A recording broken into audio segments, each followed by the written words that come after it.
Appreciate you coming on the podcast. So it's really cool to get you on here and kind of learn a little bit about yourself, learn a little bit about what you do. I think it's something that I've really kind of just started to see a little bit more of. So just kind of trying to learn about it. I would consider myself a fan of, the UFC. I would consider myself a fan of excitement. So I think, Power Slap is kind of, it's like a it's almost like an atomic bomb. Like that's the way I think about it. It's like sometimes like there's really exciting things, but it's like bits and pieces. And then there's some things like football for instance, where it's like, oh, this is, like football, but it's not always very exciting. But with Power Slap, I feel like it's like, what you're going to get, when you're going to get it.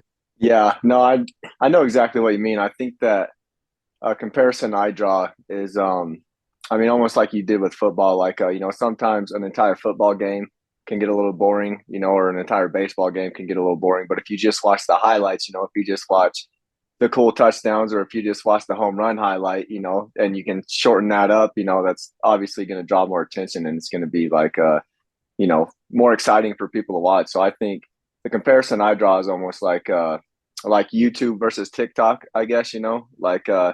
people don't want to sit and watch a 15 to 20-minute YouTube video, but if they can get all this content and all this excitement into one short little thing like they do a TikTok 10-second video, then it's obviously more convenient, I guess. Yeah. So yeah, I could see how it's catching eyes and it's full of excitement. It's just constant excitement and you never know when you're gonna get that knockout. But yeah, I mean basically my background is just training boxing and jiu-jitsu.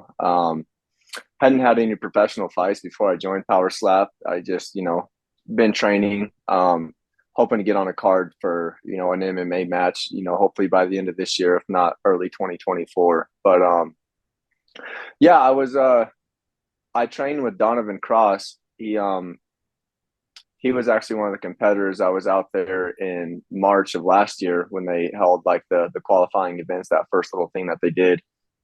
Um, he was out there and he beat Jesse Nutting and he beat AJ Hints. But he wasn't able to make it, out there for the fights to get into the house for this first season.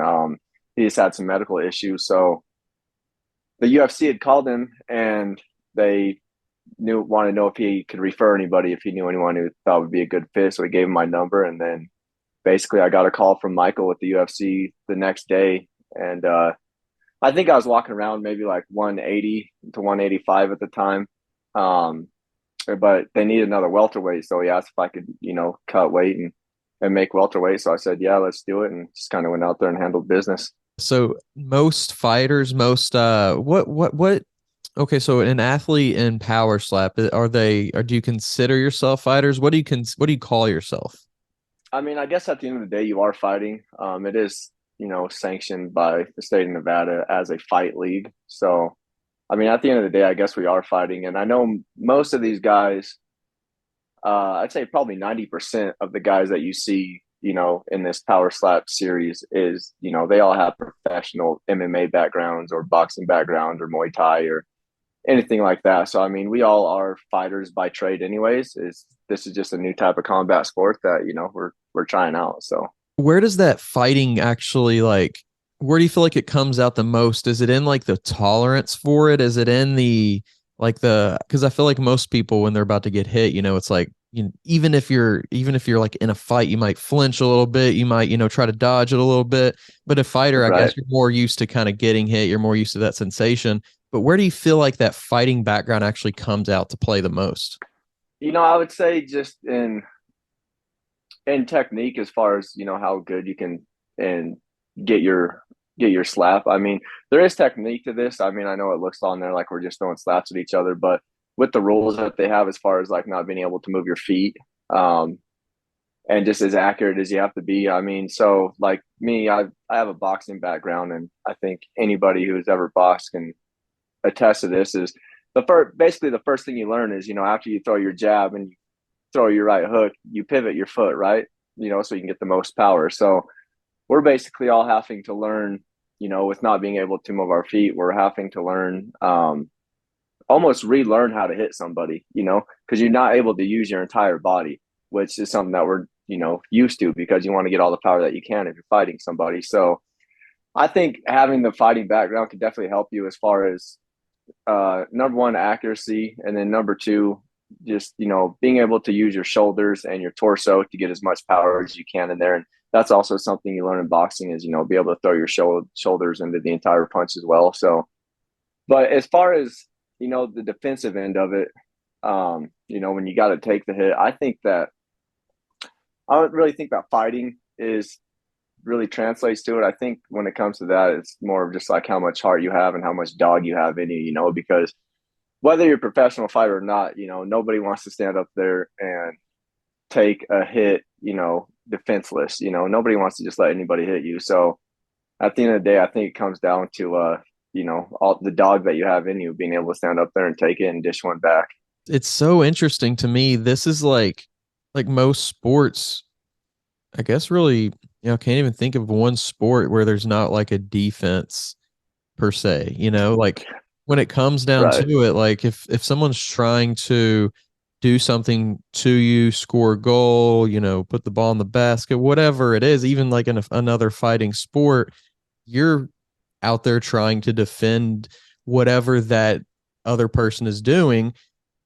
When it comes to like beforehand though, like what do you feel like is the best preparation to just be able to, like, you did mention like having heart and having that fighter spirit, I guess, but like what do you do beforehand, and is there like training techniques you do to really set yourself up for that slap?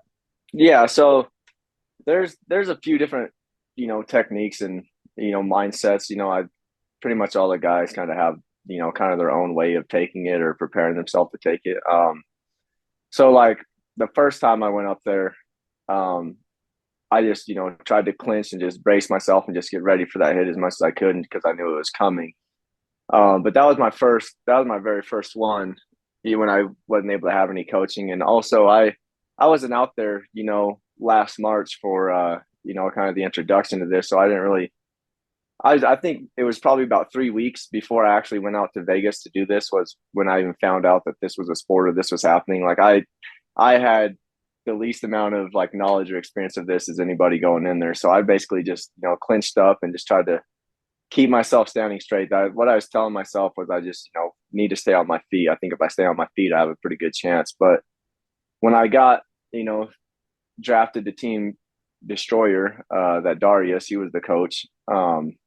I was kind of picking his brain and kind of picking a few guys' brains, just kind of see what they were thinking. And basically like what Darius would tell me, and he's, the best slap fighter in the world. He's undefeated. He would tell me that he basically, he'll clinch up a little bit, but right before the strike gets there, he'll just kind of activate his neck, not really move because you can't, but just kind of activate his neck, just get the muscle moving.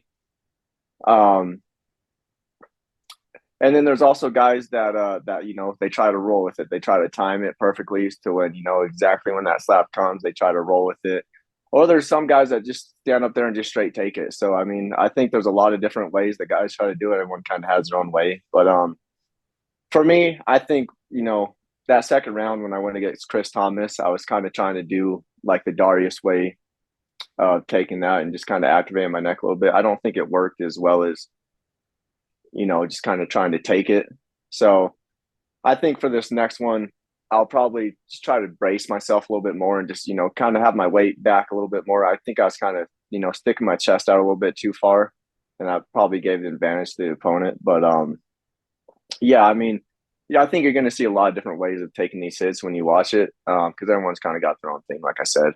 As far as like actually giving that, that slap, what kind of psychology do you feel like you're going through when you're stepping up there, when you're like, okay, I'm about to slap this person, like, because it's such like a almost a funny thing to even be like, I'm about to slap this person, just saying that, and then doing it on, doing it as like a sport, doing it in front of people, doing it kind of like you said, sanctioned it. So it's like such of this almost like new bizarre thing.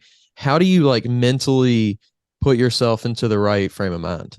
I just we get maybe like, depending on where your fight is that night, on how it lines up, you get from 15 minutes to an hour in the locker room to kind of prepare yourself and get ready. So to prepare myself mentally, I mean, I'm basically just, telling myself that, it's go time, like it's time to go to war. Like, I came here for, one reason. I want to go out there and win.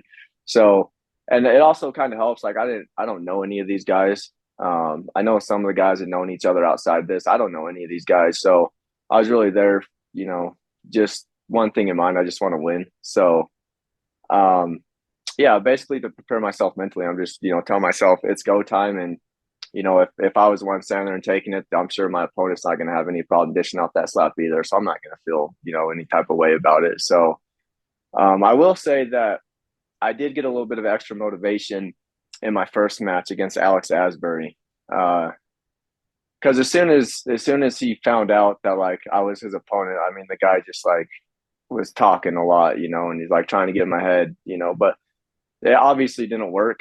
And I mean, I could tell that, if this guy thinks that he has to beat me with mind games, he's probably not very confident that he could actually beat me on the stage. So if anything, that just raised my confidence. Him trying to like, say things or get under my skin. He also like, he yelled in my face like during the weigh-ins. And then also when we got up, on the stage to do the actual fight. So yeah, I mean, it's little stuff like that can give you extra motivation and, actually make you want to hit them harder. But yeah, like I said, I just as far as mentally preparing myself, I mean, I'm ready to go pretty much as soon as I hit that locker room. And do you feel like you're the most like most accurate and the most, the bet you're gonna give the best slap when you're like more amped up and more like, psyched up about it, or kind of like more calm and more just kind of like even? It's that's tough to say because I've had I've thrown really clean slaps, when I was the first one slapping, and I've also thrown clean ones, after I'd been hit.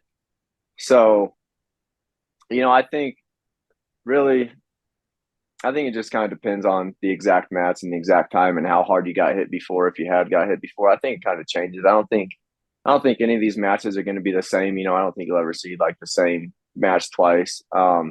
Because I mean, we've already seen guys, show like great accuracy and not fouling and things like that in one match, and then in the next match, it's a completely different story. They're picking their foot up or they're completely missing the face or things like that. So I think really, I mean, for me, I think that I'll probably get the most accurate one when I'm probably the first one slapping, when I'm like calm and nothing's happened yet. But probably the most powerful one after I've been hit because, once you get hit, you just kind of want to end things. So, kind of like in that Asbury fight, I knocked him down. I knocked him on his ass in the first slap, and then he came back and he slapped me. And he did make me step backwards. He, I guess, almost stumbled me. I didn't fall, but I did, have to take a couple steps back. And I think, and then you saw in that second slap, I put him on his ass again. But that time, I think maybe because of, just the adrenaline, I allowed my foot to lift. So they called a foul on me. So like I said, it all kind of depends on exactly how that match is going. And as far as like because I'm sitting here thinking like, does your hand like start to take a beating as well? Mine didn't. Also, I'm sure some guys have. I mean, I don't know if you watched the episode last week, but Andrew Provost actually broke his hand on Jewel Scott's face. So I mean, they definitely can take a beating, but I also think that part of the reason he broke his hand is because I think he kind of missed and he wasn't where you want to be, to hit that. If you hit him high on the cheekbone, that is a hard bone up there, and you can't do damage to yourself. So I think if you're slapping accurately, you're probably not going to take too much of a beating. But if you're just kind of throwing them up there loose and you're hitting these guys anywhere, then that's when things can happen. But like Darius, our coach, he when he's training, he slaps tires and he slaps bricks and stuff like that just to get his hand ready for that, just to toughen up his hand so that he's not going to feel anything when he's doing these 27 round fights against Wolverine. So Are many or any people like ambidextrous when it comes to like which hand that they slap with, or is it something you have to choose beforehand? Like, how does that go? yeah, so there are a couple of guys like Wesley Drain and Jesse Nutting. Both of them did their first two matches with the right hand, and then they did their third match with their left hand. So um, you'll see some guys, they feel like they, can do it with both hands. And you have the option. I mean, you don't have to choose like before you get up on that stage. You get a chance to choose literally right before you throw that slap.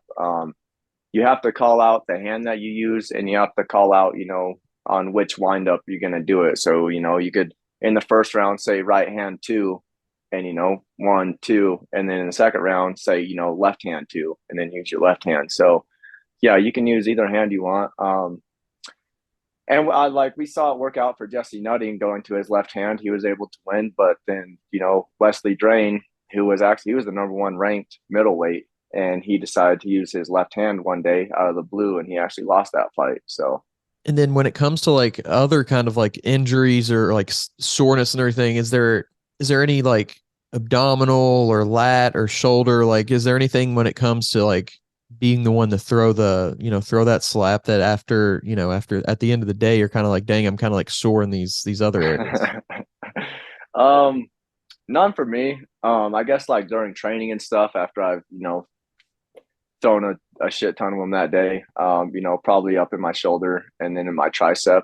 Probably my tricep is, up in this area right here is probably the most sore. But nothing that's like unbearable or anything like that. I don't think there's really a risk of injury for me so far. But Ryan Phillips, one of the heavyweights in the house, he actually tore his bicep doing this. So I mean, it definitely can happen. I think that as we see more of these slap fights happening, and as this kind of continues to progress, I think that we'll see exactly what kind of injuries start coming out of this. But it's just been such a short stint of time that I don't think we really have the full outlook on exactly what injuries can come from this. This podcast is sponsored by Smoking Gun Coffee, a veteran-owned coffee company that strives to give back to those in need. Don't forget to use code TWR10 for a 10% discount at checkout. If you're tired of searching for a coach or trainer, somebody who knows what they're talking about and has experience, make sure you go check out the new Coach's Corner on weightroompodcast.com. You can find quality, qualified coaches to help you achieve your goals, whether that's in bodybuilding or just general fitness. Stop wasting time and start achieving your goals today. The link to the Coach's Corner is down in the description below. What protocols do you guys have, after a fight and then getting ready for your next fight to make sure you are healthy? Yeah, so we get before our fights, we get pretty much the whole nine as far as medical clearance. The whole 9 yards that you would get if you're going to do an MMA fight. Like we get MRIs on our brains, make sure we're all good there. An EKG test on our heart. We get a physical. Make sure we're completely healthy. And that's all before we even show up to the venue to do these. And then once you do get there, the day prior to your match, you get checked out again by the doctor that's on site. Just kind of looks you over, has you do a few things, make sure your reaction time is there, make sure your strength is there and everything.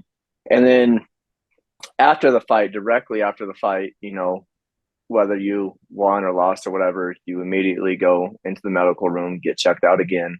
And so as far as how long, like, you have to wait after your fight is, so basically the rules are, if you only went one round, say like if you only took one slap, you can't compete again for 3 days.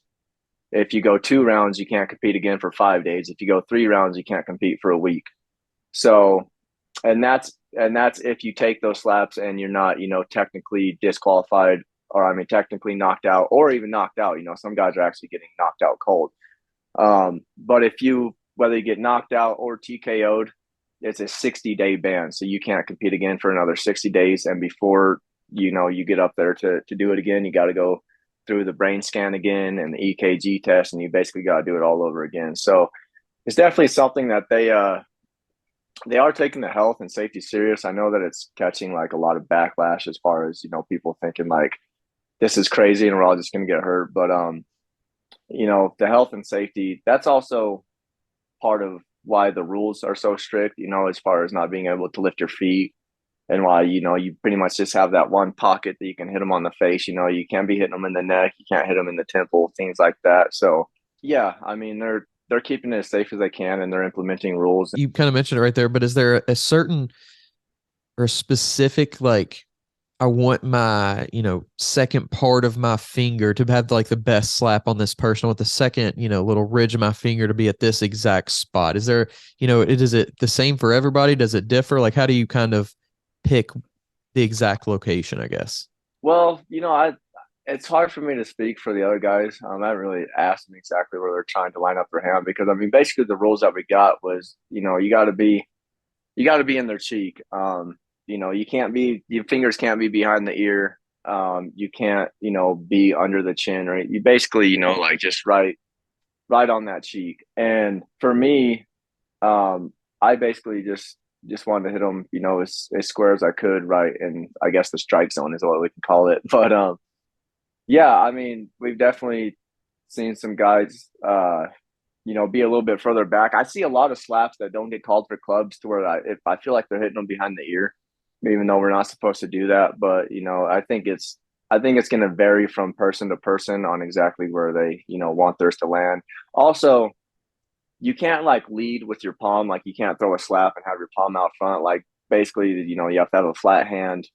Or the way the promoter and the rule maker described it was like if you just like let your hand fall flat, and you don't like try to tense up your fingers, like basically that, is how you want to throw it. So um I guess they're trying to level the playing field. So some guys may, and they happen so fast that, I'm sure that there are some guys getting away with a little bit of like leading with their palm, or, like I said, there is some guys getting away with clubbing is what they call it. So if you hit anywhere, other than the cheek, they call it a club, and that's a penalty. So we've definitely seen guys getting away with the clubbing. And I think that, there's probably been some guys getting away with leading with their palms too. But I was told that during our pay-per-view in March, that they will have instant replay on hand this time.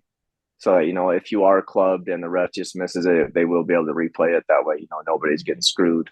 And then as far as like hand size go too, is there like wow, this guy has big hands, this guy has small hands. Is there any advantage to having either or? I'm not sure because we've seen some pretty big guys go out there and lay some slaps down and, really not do too much damage to their opponent. And we've also seen some smaller guys go out there and, knock people out. So I don't think the hand size is really a factor that much. No, I wouldn't say it's much of a factor having bigger hands and not have bigger hands. I think that most of it is how much force you can generate by, driving from the ground and then twisting your torso, and just I think it's all about, velocity and force that you can get into it. What kind of like specific training do you do to try to increase that velocity, that rotation, when the hips and everything, and the, like you said, the torso to increase your speed? There's a lot of different things. So, like obviously weight training in the gym, resistance training, obviously that always helps. And then, so when we were out there in Vegas for the 3 weeks, and we were training with these guys, like Darius was having us, like grab like a 10-pound medicine ball and you stand next to a wall and and keep hitting the wall with that medicine ball. Or they have resistance bands, and we'd get a resistance band and just, try and work on that all day. So you basically working that motion, and just try and get it stronger and stronger, a little bit stronger every day until, you can increase that velocity and there's less resistance on it. So there's many different things that you can do. I'm sure everybody has a little bit of their own things, like kind of their own thing that they're putting on it. For me personally, I really like the medicine ball. I feel like that helps out a lot. And also, like I said, just being in the gym, just doing resistance training can also help. And how much of like a cardio output and a cardio training goes into it? Not a whole lot on my end. I mean, I guess there probably will be some guys that say that, cardio is important in it. And I mean, cardio is important in pretty much any sport, but I don't want to lie to you and say that I, spend a whole lot of focus on cardio, because I don't. I'm sure it can help, but I mean, at the end of the day, like, you're not going to be out of breath from doing this.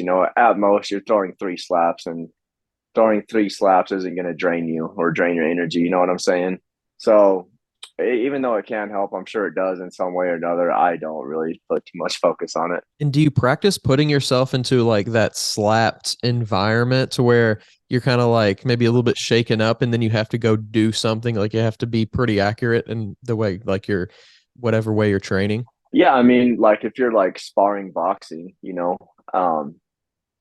gonna get hit and you're gonna get rocked a little bit. And and in that scenario, like if you're boxing, then you actually have a lot less time to recover, so you could get rocked and then you don't have very much time at all to get your head back straight and continue to do what you're doing, to continue to throw punches back and fight back. So I think that anyone who is doing any type of combat sport like that, where it's back and forth, I think that's going to give them an advantage. It's going to help them rather than somebody who's not used to taking hits. Because like we saw in that first round of fights in Vegas, Emmanuel Munez, he does a street beef, so he boxes and he does combat sports, right? And he's not that big of a dude. And then we saw another guy, I believe his name was Miguel, and he's this shredded like bodybuilder dude, right, with no fight experience, So Emmanuel Munez, much smaller than him, does not look like he'd be able to, take him in a fight. I mean, he knocked him out on one hit. So I think that, having that background of taking hits beforehand, and just having any type of combat experience is definitely going to help. Do you do anything to game plan going in? Like, hey, this is how I'm going to slap in maybe the first round. And then based on how they react to that, I might change up any given aspect of it. Like, is there any change up as far as that goes? I think that there definitely can be. For me, I don't really think about it too much. I don't really think about it beforehand, but I do think that it can be like, used as an advantage or, something, because like we see Michael Smith, they call him Slap Jesus. He hits on one every time. Every single time he hits on one. So you don't really know when it's coming, because if somebody says, they're hitting on three, they're going to go 1, 2, and then it's coming, right? You know that it's about to come. But if you're hitting on one every time, you can stand there and you have 30 seconds to throw the slap. So, if you're hitting on one, the guy that you're hitting has no idea when it's coming. It can come at the 5-second mark. It could come at the 25-second mark. He just has to stand there and be ready for it the entire time. So, if he relaxes, if he gets tired of tensing up, because he's waiting for that slap and he relaxes and then you drop a bomb on him, that could definitely be an advantage and he could win a fight doing that. So, like I said, there can be, and I think it can be an advantage. But for me, myself, I haven't really thought about it. It may be something that, I implement, to, just give myself that little competitive edge. But when I had my first match, and like I said, I was so damn new to this sport. Like, the first like slaps I was throwing was literally in the locker room while I was waiting for that first match. Like, I'm not, no bullshit. They had this padded post in the locker room at the UFC Apex, and I was slapping that. I was practicing my slaps right there.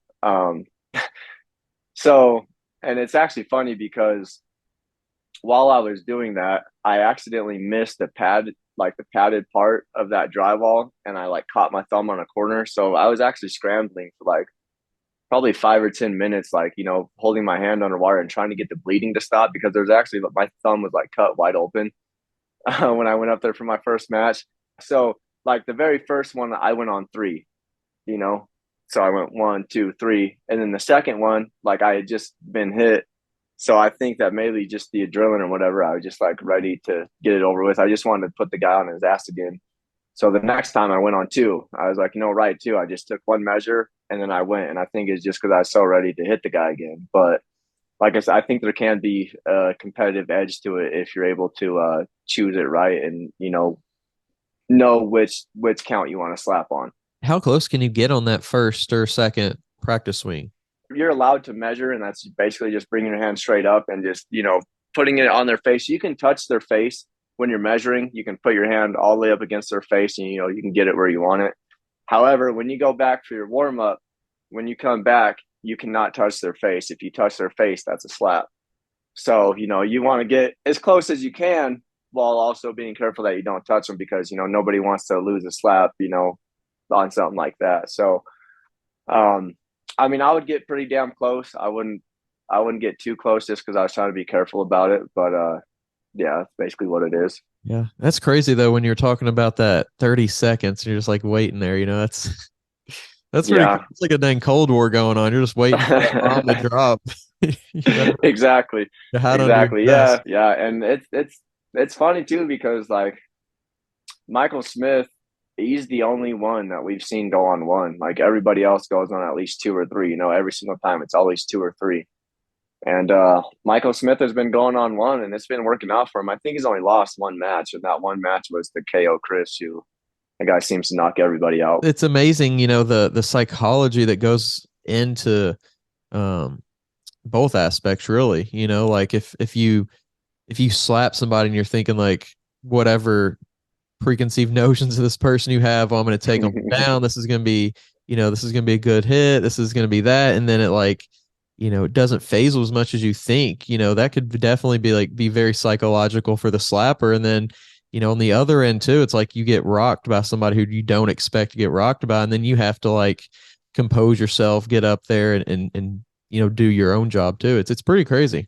It's a different animal, that's for sure. I think you got to be a different animal yourself to want to get up there and do this shit. I mean, so like, since this stuff has come out, like I get people, whether they're messaging me or, I see people out and about, like, seems like one thing they always want to tell me is like, they couldn't do it because they feel like they wouldn't be able to stand up there and let somebody slap them without retaliating.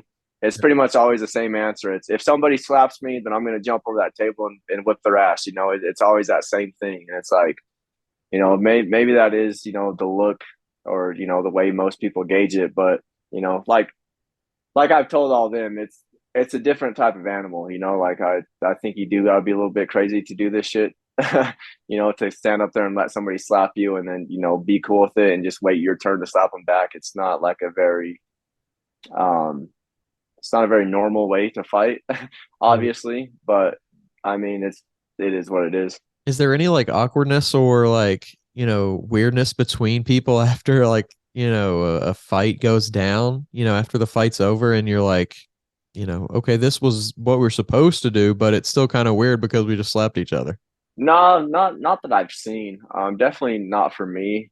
I pretty much after the fights that I had, my opponent, we, basically just like gave each other their respect afterwards. And I haven't really seen any other guys like, taking anything off of that stage back to whether we went back to the house or whatever. Like you don't really see anything continue to boil over or anything like that or any type of awkwardness. So no, I would say no. I would say that, most of the talking and shit like that is done before the actual match, and afterwards it's kind of like either, you got me or I got you. It's kind of what it is. And then something I've been curious to know is like, if you go down, if you're not knocked out, if you go down though, is there like a rule that says that the people behind you aren't supposed to like touch you until they like know that you're knocked out? Or like, because it seems like to me they always like catch them kind of like at the very last minute, it feels like. Yeah, it seems. Yeah, I've noticed that as well. It seems like the catchers have not done. I don't want to like say anything bad about their catchers because it is a tough job to do, and we have seen them, make some really good catches. But they're always hesitant because they don't want to catch somebody, like and help them not fall or something like that. Like, but it's tough on those guys because like how are they supposed to judge, in a split second whether somebody's knocked out and they're going all the way down or if they're going to be able to catch themselves? I mean, you really can't. So the rule is if you get knocked down. It's basically like boxing. If you have 2 feet and a hand on the ground, they're going to start a count. That's basically being down. So like if you're still standing on 2 feet, like you're fine. You get the 30 seconds to recover.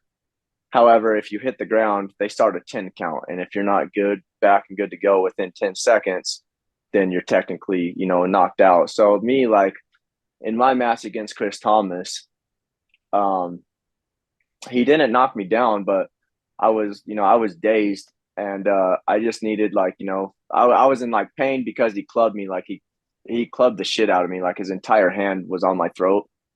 So I just needed a second for the pain. Like I wasn't like close to knocked out or anything, but I was like, I was kind of like holding my neck. And when I wanted to like squat down just for a second, well, when I did that, I put my hand on the mat. So because I put my hand on the mat, they started a 10 count.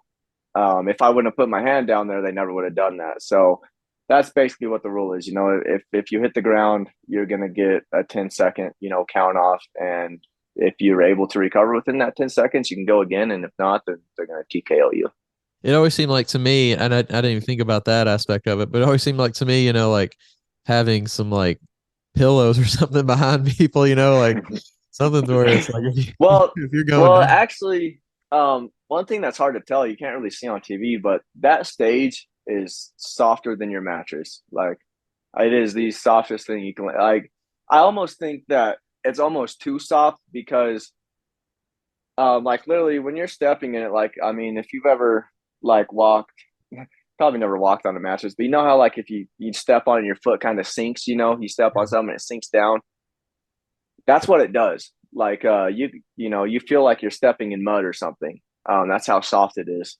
So, but which is good for people when they're falling, to brace their fall. But at the same time, I don't think it's very good in terms is like when you get rocked, like say you get hit and you get rocked, you're gonna want to be as stable as you possibly can be.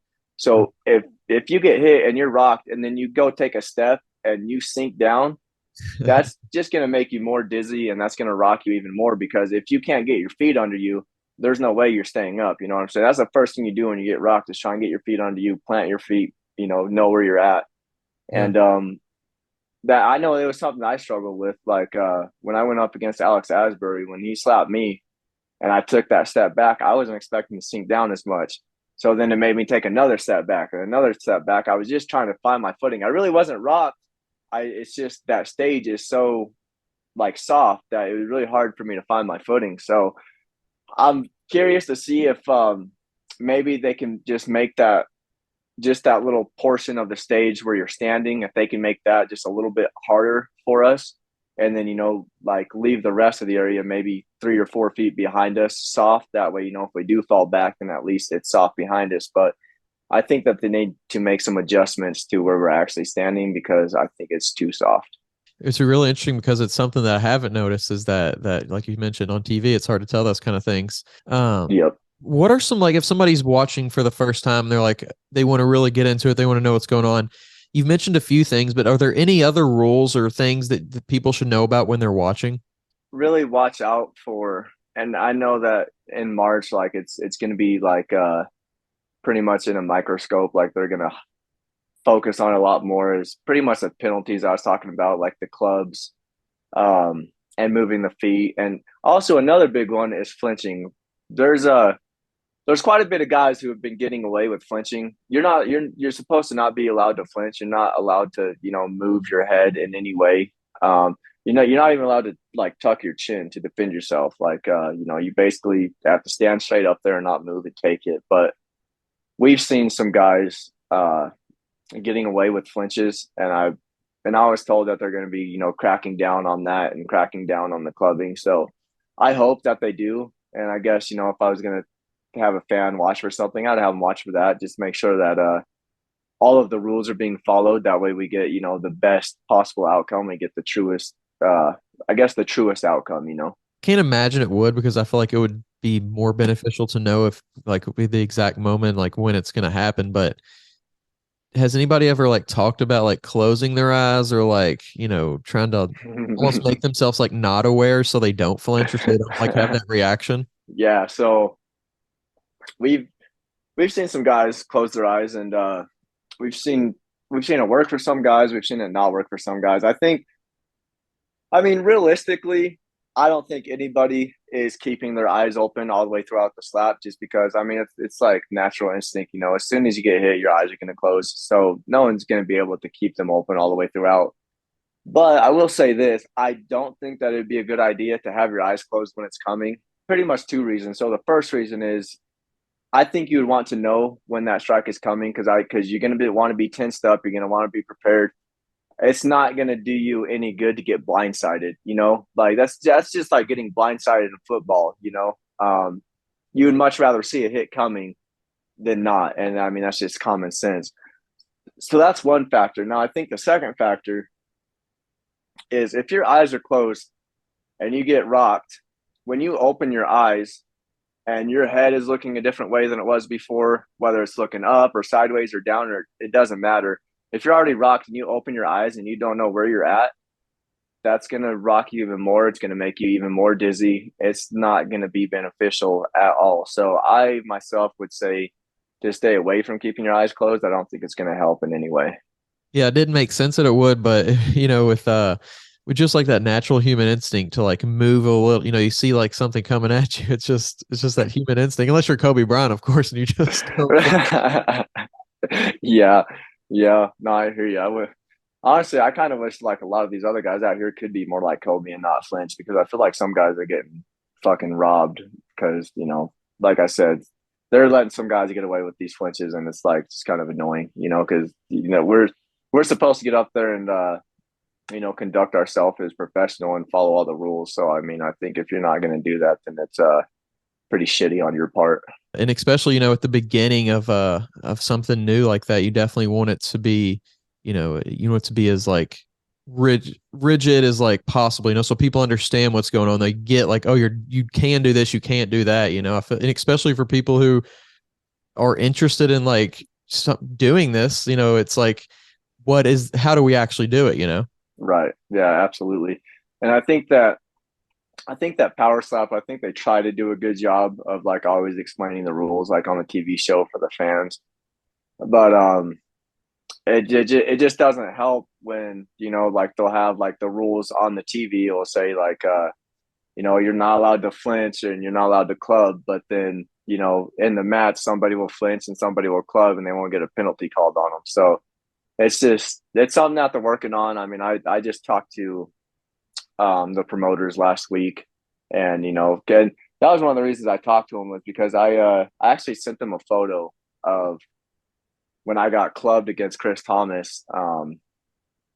I lost that match. I got TKO'd, but his entire hand was like on my neck. It wasn't even close. I mean, his thumb was like almost touching my jaw, but that was it. So like he should have got disqualified. It should have been a penalty on his part, and they completely missed it. So that was, when I got that picture and I could see, I have like the evidence and the proof of like, like I got screwed on this. I've sent that to him and I was like, hey, I just want to talk about this because we need to figure this out, because I'm not going to go out there and get knocked out on the next shot again, because you guys can't, keep your rules in order. So that was when they let me know that instant replay is going to be a part of this next pay-per-view that we do. And it's just going to make it better for the fighters. So it's something that is going to continue to get better. I always do give them the benefit of the doubt as well, because like everyone knows, this is a brand new sport. Like we're the first ones doing it. So there is going to be some growing pains, and I understand that. But if there's room for improvement, we definitely need to improve. And as a fighter, having experience getting hit and more than just being slapped on the face, like if it weren't the face, if it weren't being slapped in the face, where else would you think would be like a good place to be hit, to have like a competition like this? Like if it wasn't the face, like for people who are like, we shouldn't be hitting people in the face, concussions, all this other stuff. Like if you had to give like another, okay, well, let's do it here, where would it be? I gotta be honest with you, man. I don't know if there is another place. I mean, well, what are you gonna do? Like trade slaps on the shoulder? I mean, nobody's gonna, like it's. No, I don't think there is another place. I mean, it's pretty much you got to go for the head, because I mean, you're not gonna knock somebody out by hitting them in the chest or the shoulder or anything like that with your slaps. I mean, you might knock somebody on their ass or something, but that fight's gonna go back and forth all goddamn day. I don't think that there is another way to do it, and I think that a lot of guys buttons is what they call it. Like everybody has a button. You hit somebody in the right spot and you're gonna knock them out. And I think for a lot of guys, it is in that jaw area, So I think that is I think it's the perfect place to do it because you're able to see, who does have that iron chin, like who can sit there and take some of the biggest blows. Yeah. And you can also see the guys who don't have that iron chin, who have that button and they get hit and they go out. So, yeah, no, I don't think there'd be another place to do it. I remember being kids, we'd walk around and especially in school, you'd hit somebody with that, that frog or whatever you call it, right in the shoulder, hit somebody like right in the calf or something, give them that dead leg or something, Oh, I remember those. Absolutely. It's part of like the human spirit, I think, to like find ways to like attack people. I don't know what it is about us. I think you're absolutely right. I think it's like in our primal instincts, like we evolved like in war and fighting. So, I think it's something that's just in our blood. So, and that's why, as much negative things as you hear about this sport, as much backlash as it's getting, one thing you can't deny is that people are watching it, and the ratings are continuing to go up, and the views on TikTok, Instagram, YouTube, you name it, they're all like skyrocketing, and it's the same reason that people watch UFC and watch boxing is because it's just in our blood to like this like combat like fighting type of shit. It's just that's how humans evolved. We've always gone through wars or this and that, so it just kind of is what it is.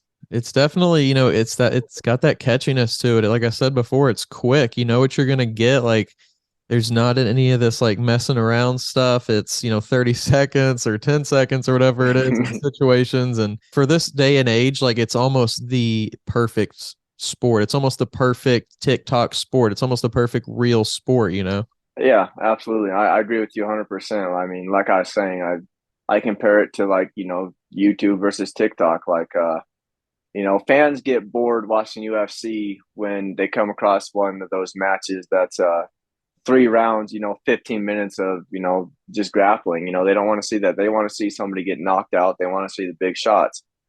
I mean, it's just another thing that's just in our nature. We want to see that shit. So with this, I mean, you're able to get that. You don't have to watch, you don't have to watch people grapple for 15 minutes. You get to see the action and this action, action, action. So, I mean, it makes sense to me. I know some people are surprised by how much it's grown already, like the recognition it's already getting. But it hasn't really surprised me at all because, I mean, these apps like TikTok and stuff and, these 10-second reels, it's basically like conditioned our mind to like want to get the most entertainment in the quickest amount of time as possible. So everybody's conditioned to try and, just get things fast and get things fast. And that's what we're giving them. We're giving them a lot of action in a very short amount of time. And it almost makes you wonder, like, what is next? Like, this is going like, is this going to be slow paced in like 10 years? Is there going to be something that's like, hit a button and just like you have this like thing go off? And I don't know. It's crazy to think like, because what now, like 25 years ago, like UFC was seen as this like insane, crazy, super risky, super dangerous, very cultish kind of thing. Kind of the same feeling with this. And in 20 more years, like what's the next? Like, how do you keep raising the level? Basically, it's pretty crazy to think. No, I hear you 100%. Yeah, no, you're absolutely right. I mean, I remember, when UFC didn't have the fan base that it had now, and just like you said, people thought it was a very like cult thing, and it was too violent for TV and things like that. But people love violence, so they just do. I mean, it's just clear as day they do. So I don't really know what steps you could take from here. I guess maybe the next craziest thing you could do is just like actually have people stand there and trade blows, just trade punches with each other. I would say that would be the next closest thing, but I think it'll probably be a while before we can get that actually sanctioned because that's a little bit more brutal. But yeah, I expect this sport to continue to grow and evolve and, get more and more viewers because, you can't deny the entertainment factor of it, like it's so entertaining. Yeah. Especially when the guys that are out there actually have some character to themselves and they're talking a little bit of shit to each other and things like that. then it's all around entertainment. So I don't see it going downhill anytime soon. Yeah. And I think that's the powerful part about, having the brand behind that it does is they know like how to make people like characters, the characterization of people and make it more like a brand and make it more like a story, I guess is kind of the best way to put it. Yes, sir. Yeah, they absolutely do. And I mean, that's their job to do it. It's just like you see like these reality TV shows and like what's that show like Survivor and stuff like that. Like they're not choosing the people that they think are going to be the best at like surviving for a month out in the wilderness, right? They're choosing people that they know have like personality and people that like, are going to say some wild shit or do some wild shit or cry or, get mad or this and that, because that's what's going to draw people in. So now it is a little bit different with us because I mean, we did have to perform to earn our spot. Like they weren't just choosing the best personalities, but at the same time, every single thing that we do when we're there is recorded, on video and audio. So, anytime they catch us, showing a little bit of our personality, they have it recorded. So that's what they're going to push. They're going to show that stuff. You know what I'm saying? So, and they're very good at what they do. They know what draws people in. They know what like clips to cut and edit and, to make us, whether they make us look like a badass or they make us look crazy or whatever it is, they know it's going to draw people in. So, I mean, it's kind of all part of the game, I guess. Yeah, it's funny you mentioned Survivor. I actually had somebody on from Survivor. They ended up being third on the show, and they kind of said the same thing. Like it's part of the game. Like you just have to kind of almost be willing to roll with like the craziness, be willing to roll with kind of the stuff that they throw at you, and the people that can, they can stay like their selves. They can stay like normal in a way, or the people that a lot of times like come out on top. Yeah. Yeah, I agree with you 100%. Yeah, but I mean, I think as far as like the casting for like shows like that, like I think it's definitely obvious that they're choosing people with like the most like I don't want to say outlandish personality. I don't want to like talk down on any like buddy that's doing reality TV, but I mean, it is obviously that it is obvious that they are choosing people that have something about their personality that's going to draw you in, whether a little bit crazy or they're a little bit, this or that, it is what they do. Yeah, for sure. Like you said, they know how to pick it. They know how to like make this person, oh, this person has this personality. Let's get this other person on because they could be a good rival, or these other people could be like a good team or whatever it is. It's all psychology, I guess, when it comes down to it. Yeah, absolutely. 100%. Yeah. Giving the consumer something to consume, really. Yeah. It was really good getting to talk to you tonight. I appreciate you coming on the podcast and sharing about yourself, sharing about the sport. I'm excited to see how it grows and how it evolves. Absolutely. But yeah, I want to thank you for having me on here again. I appreciate you reaching out and everything, and I had a great time. So, yeah, if you ever want to get together in the future, just let me know, man.